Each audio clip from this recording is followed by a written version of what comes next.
Ese ko twese tubizi muri iyi si ya tekinoloji, muri iyi si yo kwikubira, ko twese tubizi igihugu kigize nka tekinoloji irenze ibindi bihugu bitazi, cyangwa se umushinga ukomeye, cyangwa se nk'umugambi wo guca intwaro kirimbuzi, ko ataba ashaka ko, cyangwa se bitaba bishaka ko abandi babimenya? Ni gute umugambi wari uwa Amerika wo guca intwaro kirimbuzi batashakaga ko abandi bose bazabimenya? Ni gute bisanze abatasi b'Uburusiya barawumenye? Ubu kugeza aka kanya hakaba hari n'ibindi bihugu bizifite. Hari ibihugu byaciye mu nzira zigoye, hari izaciye mu bubanyi n'amahanga, hari izakoresheje ubutasi kugira ngo zibone iyi foromire yakozwe n'Abanyamerika yo gukora intwaro kirimbuzi.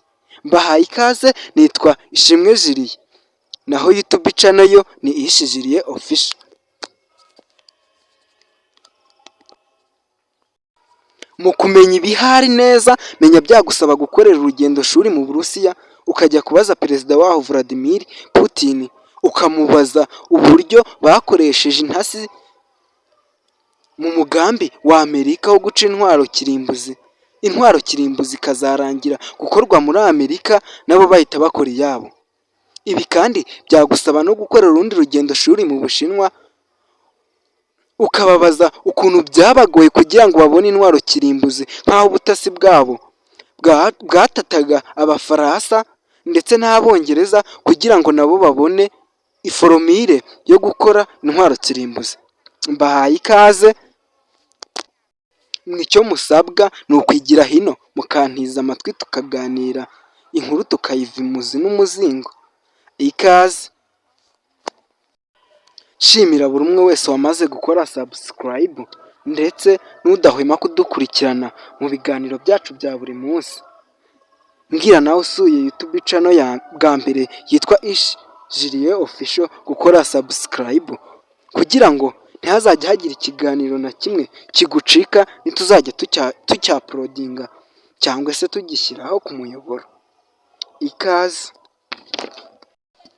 Mu gutangira, ibi byose bitangirira mbere y'umwaka w'1945, aho igihugu cya Amerika cyari kiri mu mugambi wo gutegura cyangwa se kwegeranya abahanga bose mu bintu bya siyanse, kibashyira muri Amerika mu rwego rwo kwegeranya abantu bose bari bafite ubumenyi mu bya shimi cyangwa chemistry, kugira ngo batunganye iyi ntwaro y'akataraboneka. Nk'ubu Abanyamerika bo ubwabo bavuga ko muri ubwo bushakashatsi bakoresheje abantu barengaho gato 100, ari nabo rwose bakoze iyo ntwaro kuva itangiye kugera inarangiye. Yaje kurangira abantu bose bisubirira mu bihugu byabo aho bari baraturutse, intwaro imaze kurangira neza banayisuzumye. Nk'ubu mu izo ntwaro kirimbuzi bakoze harimo nk'iyitwa Fatman ndetse n'iyitwa Little Boy. Izi ziramenyerewe kuko rwose izi ntwaro kirimbuzi nizo zarashwe Nagasaki na Hiroshima.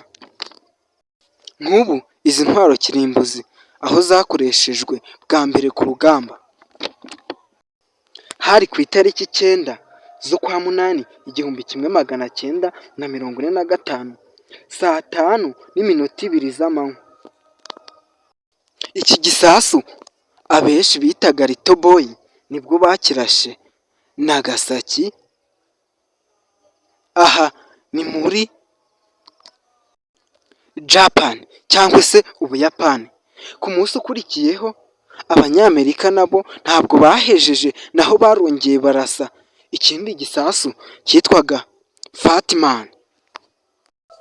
Ibi bisasu nyuma y'iminsi 2 gusa bivugwa ko byahitanye abantu ibihumbi 74 nyuma y'iminsi 2 gusa. Tutirengagije ko ibi bisasu aho biteye bigira ingaruka mu binyejana n'ibinyejana. Hari n'abandi bapfuye nyuma y'uko iyo minsi 2 ishira harashwe ibyo bisasu. Kugeza n'ubu bavuga ko ingaruka rwose z'ibyo bisasu zitajya ziburira, kuko mu Buyapani nk'ubu hari ubwo ubona havutse nk'umwana atagira urutoki, atagira ijisho cyangwa se abura ibice bimwe na bimwe by'umubiri, bakavuga ko rwose nta gushidikanya ibyo byatewe na bya bisasu. Icyo ni nacyo kintu gituma isi kugeza uyu munsi itinya, ihora ikangurira abantu rwose bafite ibisasu bya kirimbuzi kuba batabikoresha, kuko rwose bigira ingaruka zitaziguye ndetse nyinshi kandi mu binyejana byose. Nk'ubu ibaze nawe igisasu cyatewe 1945, ariko kugeza n'uyu munsi abantu bakaba bagihura n'ingaruka zacyo. Inkuru rero y'ukuntu ibihugu byagiye bivunika bikoresheje ubutasi, ububanyi n'amahanga cyangwa n'ibindi kugira ngo bibone iyi foromire yo gukora intwaro kirimbuzi, ngiye kubibagezaho mu magambo magufi rwose, mbibutsa ko foromire rwose nta gushidikanya bwa mbere yavumbuwe n'Abanyamerika, ibyo ndakeka nabibabwiye. Bwa kabiri igihugu cyakurikijeho gutunga intwaro kirimbuzi ni igihugu cy'Abarusiya.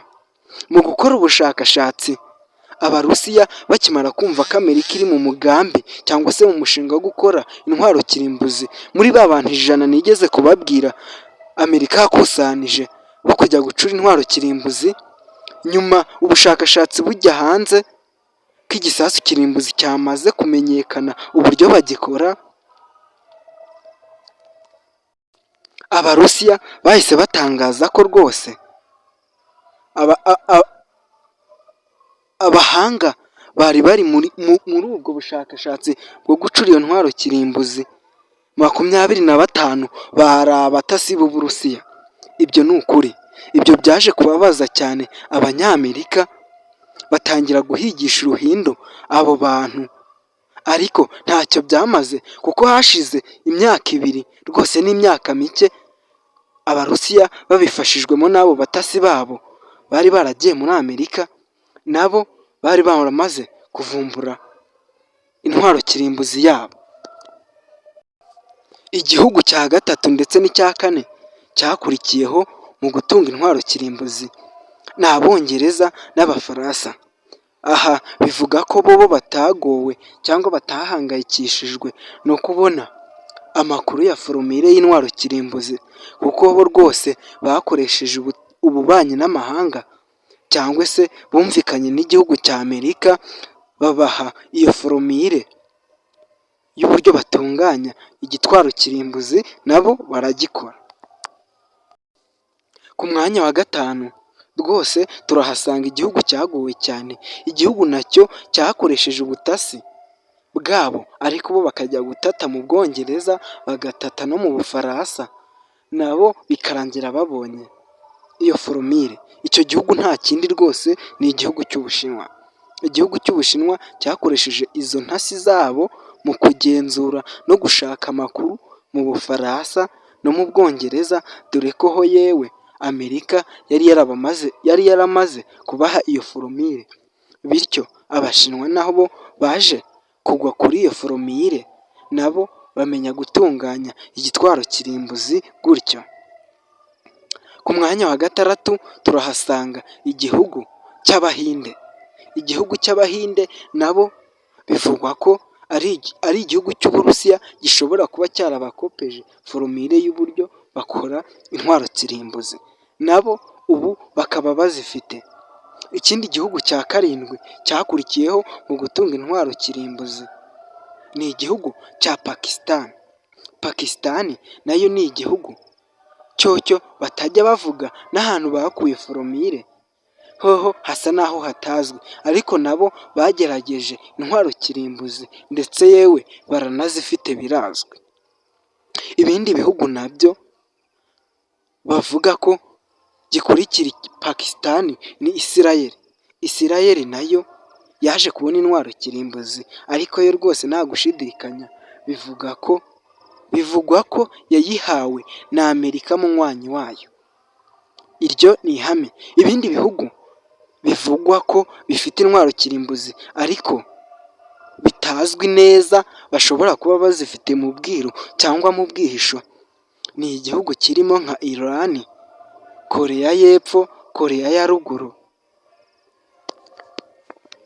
Iryo ni ihame, uko niko ibihugu byagiye bishakashaka bikora ubutasi bw'ukuntu nabyo byakora intwaro kirimbuzi. Mbibutsa ko umurongo muri gukurikira ni Ishijiriye Official. Nshishikariza buri wese yakunze iki kiganiro gukora like, comment, agakora na subscribe ndetse akibuka no gufungura inzogera kugira ngo rwose ikiganiro kijye kimugereraho ku gihe.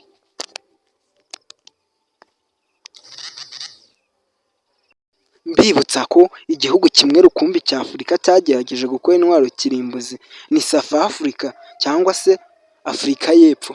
Yarabigerageje ndetse yewe inabigeraho, ariko umuryango w'abibumbye waje gutegeka ko abantu bose bafite intwaro kirimbuzi bakwiye kubyihorera bakarekera kuzicura, ndetse yewe n'izacuzwe zikasenywa. Aho niho Koreya ya Ruguru cyangwa se South Africa cyangwa se Afurika y'Epfo, Abanyamerika baje gutwara ibisasu byabo, kugeza uyu munsi bakaba nta kindi gisasu cya kirimbuzi bafite. Ndabashimiye, nta kiganiro kigarukiye. Duhurire muri komenti ku bitekerezo, inyunganizi ndetse n'ibindi bintu byose mwaba mushaka kumbwira. Nongera gushimira kandi buri umwe wese wakoze subscribe, nanasaba rwose nawe ukurikira ibiganiro byacu ariko utarakora subscribe, ni ukuri kora subscribe, ukore share, ujye muri comment ugire ikintu tubwira, yaba igitekerezo cyangwa inyunganizi. Ni ibintu by'ingenzi rwose. Hasta la vista, tuzongere mu kindi kiganiro. Murakoze.